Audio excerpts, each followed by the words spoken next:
এক হিন্দু বোন doctor Zakir নায়েককে challenge করলো।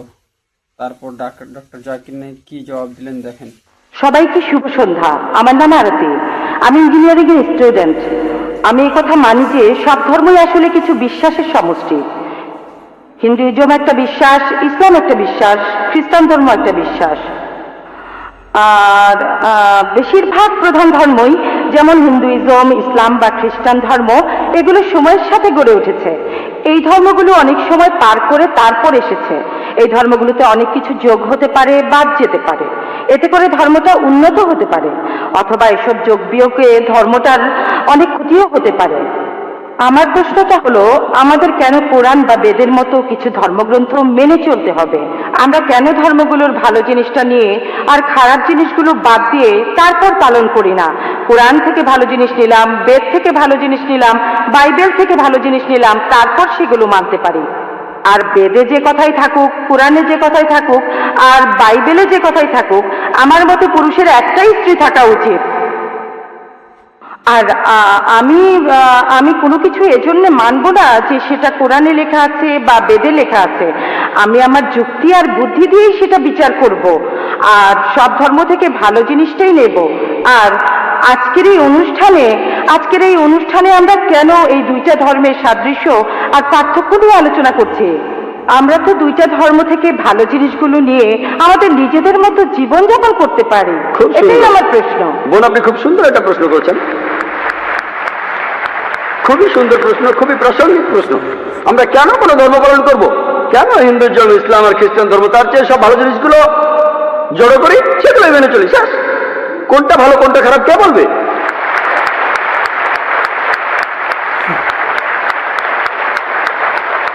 যেমন ধরুন, আমেরিকাতে স্কার্ট পরা আর শর্টস পরা খুবই কমন। পশ্চিমাদের এটা ভদ্রতা, তাদের জন্য স্কার্ট আর শর্টস পরা ভদ্রতা। যদি চেন্নাইতে এমন করেন, যদি এখানে স্কার্ট শর্টস পরা কোনো মেয়েকে আপনি দেখেন, তখন বলবেন এটা অভদ্রতা। আপনিও বলবেন বোন, আপনিও বলবেন অভদ্রতা। তাহলে আমেরিকায় যেটা ভদ্রতা, এখানে সেটা অভদ্রতা। কয়েক বছর আগে আমি আমেরিকায় গিয়েছিলাম, সেখানে একজন বলল তোমাদের ইন্ডিয়ার মহিলারা খুবই অভদ্র। আমি অবাক হয়ে বললাম, কেন ইন্ডিয়ার মহিলারা অভদ্র কেন? কারণ তারা যখন শাড়ি পরে তাদের পেট দেখা যায়। তার মানে আমেরিকায় সে দেশের নিয়মে কোনো মহিলা তার পেট দেখালে সে অভদ্র। তাহলে কে ঠিক করবে? আপনি যদি মুসলিম দেশগুলোতে যান, আরব দেশগুলোতে, কোনো মহিলার দিকে তাকানো, কোনো মহিলার দিকে চোখ ফেরানো অন্যায়, অভদ্রতা। এখানে যদি কোনো মহিলাকে স্পর্শ না করে কথা বলেন, তার দিকে তাকান, সেটা ভদ্রতা। তাই ইন্ডিয়ানরা নমস্তে বলে স্পর্শ ছাড়া। পশ্চিমা দেশগুলোতে হ্যান্ডশেক করাটা খুবই কমন। একজন মহিলা আর একজন পুরুষ হ্যান্ডশেক করছে, সেটাই ভদ্রতা। শরীরের অন্যান্য অঙ্গ প্রত্যঙ্গ স্পর্শ না করে হ্যান্ডশেক করা কিছু পশ্চিমা দেশে এটাই হলো ভদ্রতা। অন্যান্য পশ্চিমা দেশে মহিলাদের ঠোঁটে আর গালে চুমু দিয়ে, এটা হলো ভদ্রতা। আর কিছু পশ্চিমা দেশে আপনি যা খুশি তাই করতে পারেন। পুরুষ আর মহিলা তারা স্বেচ্ছায় যা করবে সবই হলো ভদ্রতা। কে ঠিক করবে? ঠিক করবে কে? কে ঠিক করবে? আমেরিকায় অনেকগুলো নুট বিচ রয়েছে। টাইমস অফ ইন্ডিয়া 2 মাস আগে পড়লাম, সমুদ্র ভ্রমণ, নুট ক্রুজ, জাহাজে যারা থাকবে সবাই উলঙ্গ থাকবে, তাদের জন্য এটা ভদ্রতা। কে ঠিক করবে? সবচেয়ে ভালো যিনি বলতে পারেন তিনি সৃষ্টিকর্তা।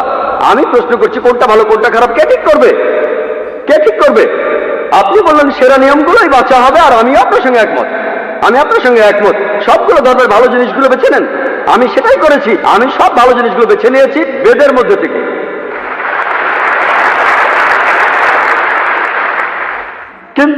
কিন্তু ভালো জিনিসটা আপনাদের জন্য ভালো নয়, এটাই সমস্যা। এই আলোচনাটা আমি করব। আমি চ্যালেঞ্জ করছি সব মানুষকে, ইসলাম ধর্মের মাত্র একটা মূলনীতি খুঁজে বের করুন যেটা আমাদের মানবতার বিরুদ্ধে কথা বলছে। একটা।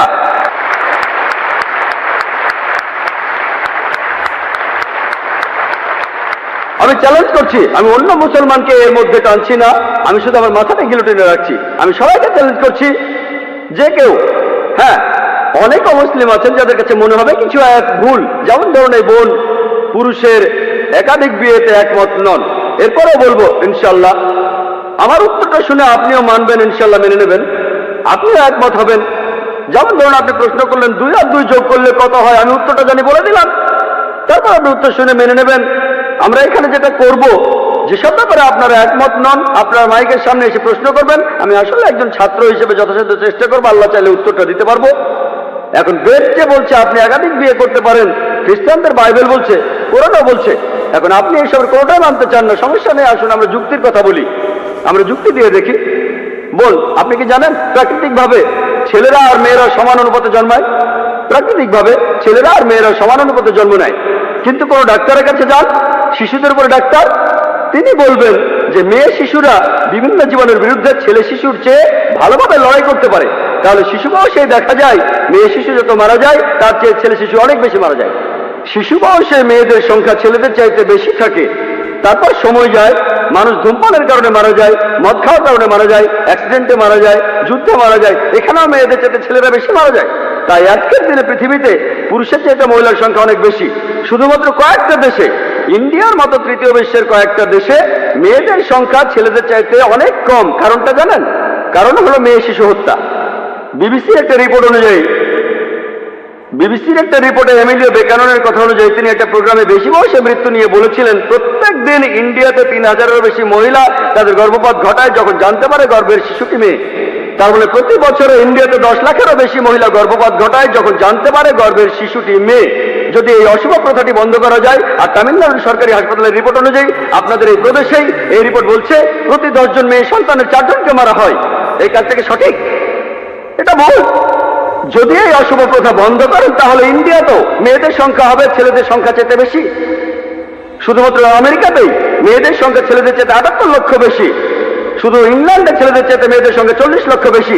জার্মানিতে মেয়েদের সংখ্যা 50 লক্ষ বেশি। শুধু রাশিয়াতে মেয়েদের সংখ্যা হচ্ছে 90 লক্ষ বেশি। আল্লাহ জানেন পৃথিবীতে মেয়েদের সংখ্যা ছেলেদের চাইতে কতজন বেশি। মনে করুন হাইপোথেটিক্যাল প্রশ্ন, ধরুন আমার বোন সে আমেরিকায় থাকে, অথবা আপনার বোন সে আমেরিকায় থাকে, ইউএসএ, আর সেখানকার বিয়ের বাজারে প্রত্যেক পুরুষ একটা করে বিয়ে করেছে। তবুও সেখানে 78 লক্ষ মহিলা থাকবে যারা কোনো জীবন সঙ্গী খুঁজে পাবে না। তাদের জন্য তখন একটা উপায় খোলা থাকে, যেসব মহিলা জীবন সঙ্গী খুঁজে পাবে না তারা হয় কারো দ্বিতীয় স্ত্রী হতে পারে অথবা হতে পারে জনগণের সম্পত্তি। হয়তো বলবেন জনগণের সম্পত্তি, ভাই জাকির এটা খারাপ শব্দ। বোন সবচেয়ে ভদ্র ভাষায় আমি এটাই বলতে পারি, এর চেয়ে ভালো কোনো শব্দ জানা নেই। আমেরিকাতে সে দেশের পরিসংখ্যান আমাদের বলে বিয়ের আগে গড়ে একজন মানুষের 8 জন যৌনসঙ্গী থাকে। রক্ষিতা রাখাটা খুবই কমন, যতজন খুশি 10 জন 20 জন 30 জন সমস্যা নেই। 100 জন আইন আপনাকে কিছুই বলবে না।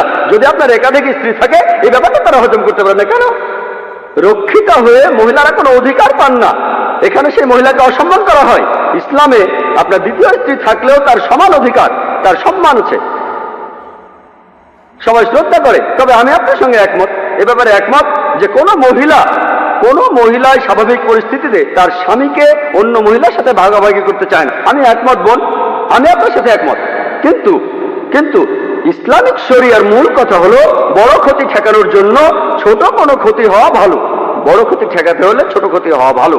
তাহলে মুসলিম উম্মার সব মুসলমান মহিলা জানেন যে অনেক মহিলা অবিবাহিত, যদি তারা অনুমতি না দেয় তাদের স্বামীদের একাধিক বিয়ে করতে, এরা জনগণের সম্পত্তি হবে। তখন তারাই বলবে আমাদের স্বামীদের ভাগাভাগি করব, কিন্তু অন্যান্য বোনদের জনগণের সম্পত্তি হতে দেব না। আশা করি উত্তরটা পেয়েছেন।